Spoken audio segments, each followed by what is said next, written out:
السلام عليكم ورحمة الله. بسم الله والحمد لله والصلاة والسلام على رسول الله وعلى آله وأصحابه ومن والاه. For the last couple of nights, we have been talking about the importance of interacting with the Quran and reading the Quran with tadabbur. Tadabbur meaning that we read or listen to every word of the Quran and try to learn a lesson from it, try to internalize it, knowing what it means and reflecting on what it means. And last night I gave a few examples from the life of the Prophet ﷺ, how he used to reflect on the meanings of the Quran as he would recite the Quran. I also gave a couple of examples from the Sahaba, from the companions of the Prophet ﷺ, who would also read the Quran in a reflective mode, in a mode where they would ponder over its meanings and try to internalize the meanings. Tonight, inshallah, what I would like to do is give a few practical tips to help tadabbur as we are reciting the Quran. Some advice for myself and you, if you would like to have that kind of experience with the Quran, where the Quran begins to transform your life. If you would like to read the Quran as the Prophet ﷺ tells us to in the Quran, as Allah subhanahu wa ta'ala tells us to in the Quran when He says, أَفَلَا يَتَدَبَّرُونَ الْقُرْآنَ أَمْ عَلَى قُلُوبٍ أَقْفَالُهَا. Do they not read the Quran with tadabbur? Do they not reflect on the meanings of the Quran, or are there locks on their hearts? So if you would like to read it with tadabbur, here's a few things that would help, inshaAllah ta'ala. Number one,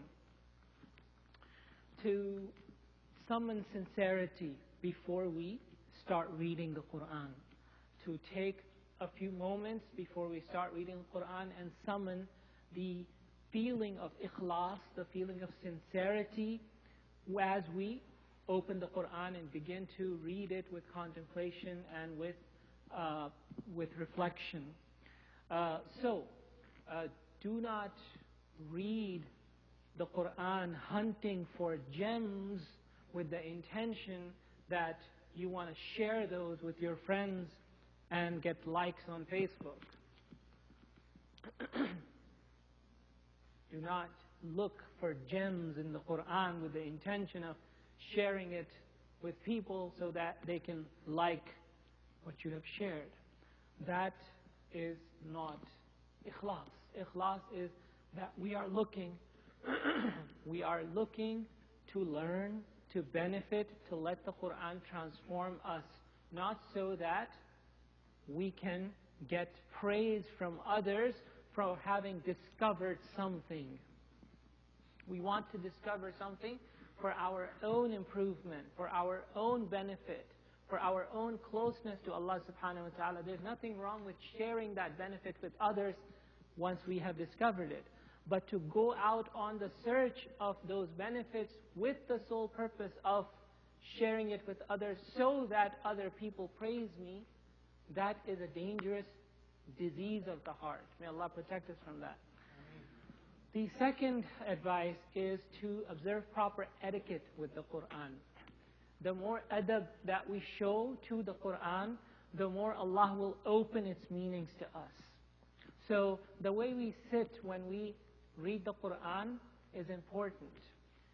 We can read the Quran in any posture. It's all halal. Rasulullah sallallahu alayhi wa sallam used to be in dhikr of Allah Azza wa Jalla and used to recite the Quran in different positions. But to read the Quran with tadabbur, if our purpose is to internalize the meaning of what we are reciting, if our aim is to reflect on its meanings and delve deeper into it, then we need to sit down with proper adab. And proper adab means that our posture is one that is respectful, that we have purified ourselves, and that we begin with the name of Allah subhanahu wa ta'ala and seek refuge from the shaitan. And we have to realize as we are studying the Quran that this is Allah's speech, that this is not just another book, that Allah is speaking to you directly, and that you are talking to Him as you are reading His book. As the Prophet ﷺ said about Surah Al-Fatiha, when we recite Surah Al-Fatiha, every time we say a verse, Allah says something to us, even though we are not able to hear it with our physical ears. But if Allah Azza wa Jal gives sensitivity to our hearts, we will hear it with our hearts, insha'Allah ta'ala. So realize that Allah is speaking to you, that He is listening to you, that He is with you. Because Allah subhanahu wa ta'ala is with the person who mentions Him, who makes dhikr of Him. And Quran is the form of dhikr. Number 3, choose the right time and place for your reading. Choose the right time and place for your reading. Remove distractions. Get away from those. Find a place where you will not be easily distracted. So, for example, if you are reading the Quran on your handheld device, if you are reading the Quran on your phone, you can read the Quran on your phone. There's nothing wrong with that. You can read the Quran on your phone. But if your purpose is to read it with tadabbur, then phone is something where you will easily be distracted. Because you will get a phone call, you will get a text message, you'll get a notification of some sort that will distract you from your aim. If your aim is truly to ponder over the meanings of the Quran and let it be absorbed in your heart. So if you want to read Quran with tadabbur, open up a real mushaf or a translation of the Quran or a tafsir of the Quran, an actual book, instead of using your handheld devices. Number 4. Now a few pieces of advice for those who speak Arabic first, and then I'll talk to people who don't speak Arabic. For those who speak Arabic, when you are reading Quran, if you want to read Quran with tadabbur, it's important that you slow down. You slow down your pace. The Prophet ﷺ said, whoever recites the Quran in 3 days does not understand it. Does not understand it. So slow down your pace. That's number 1. Number 2, read with proper tajweed. Read with proper tajweed. It helps in tadabbur of the Quran. Because the Quran even has power in the way that it sounds.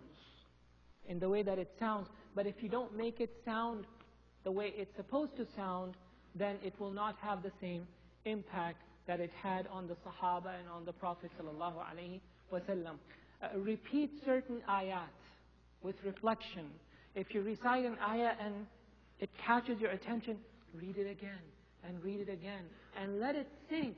Let it sink. Don't be in a rush to finish the juz, finish the hizb. You don't even have to finish the page. The Prophet ﷺ, what did he do last night? I told you, the whole night, just one ayah. He didn't move past the ayah. So if you're reciting the Quran, if your aim is to recite it with tadabbur, then this is the way. You come across an ayah and let it sink inside of you.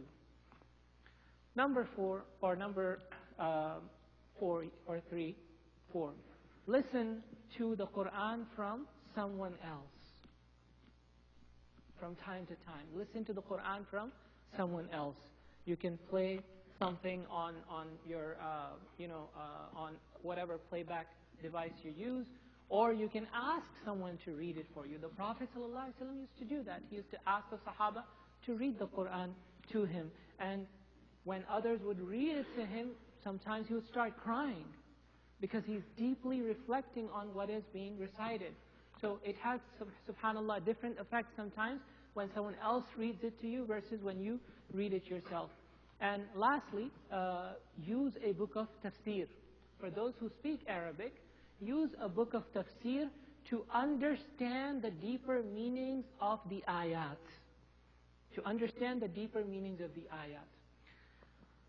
Now, so this is what I had specifically for those who speak Arabic.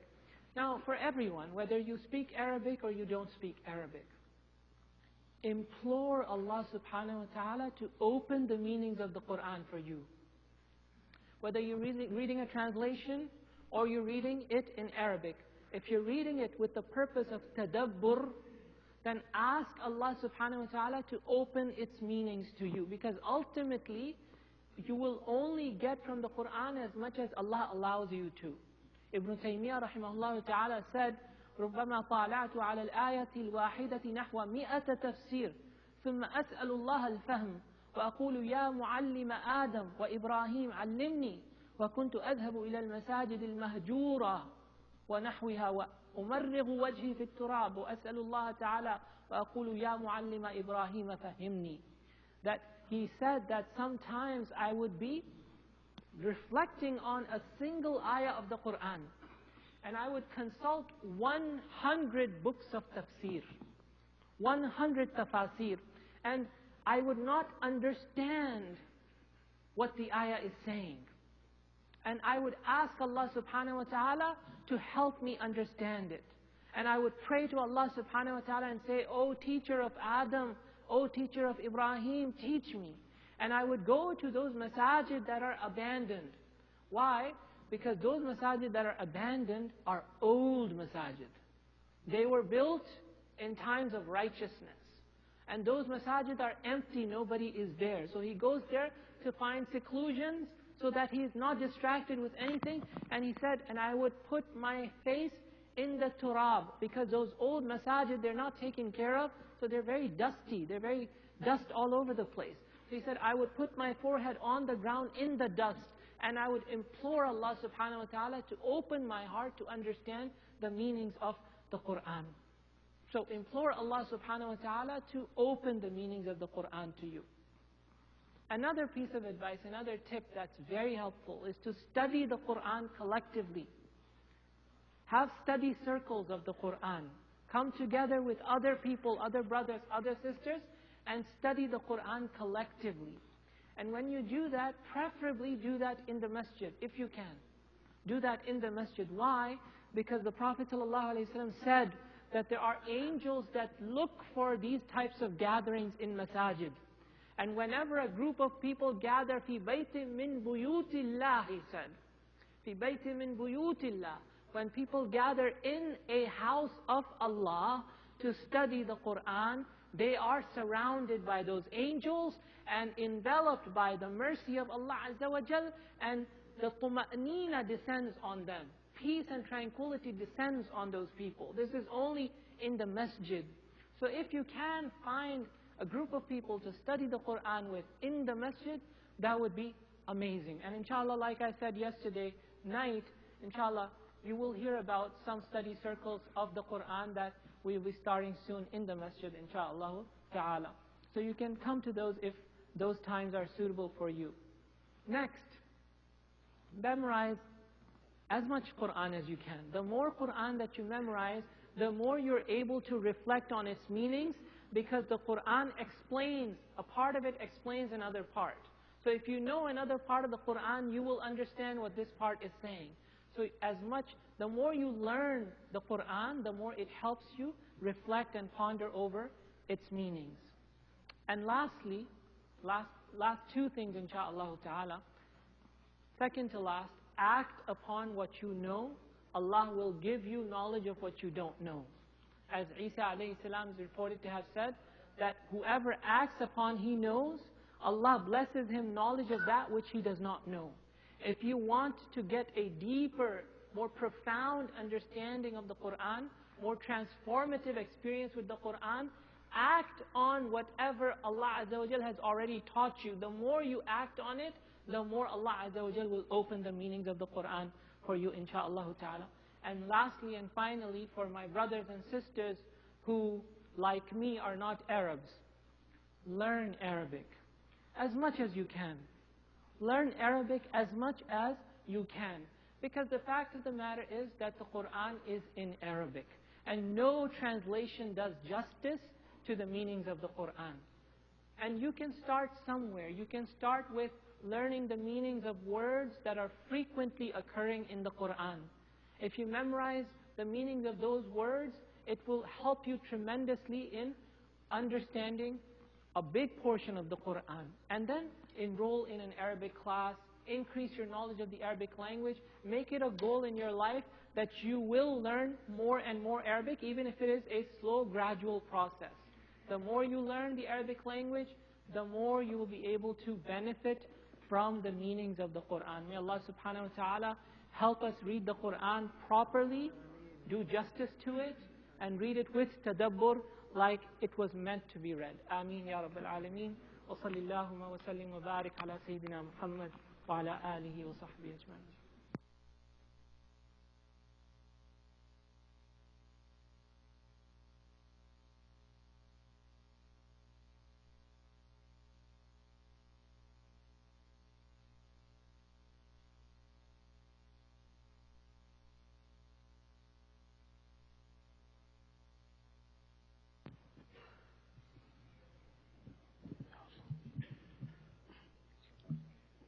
الله أكبر الله أكبر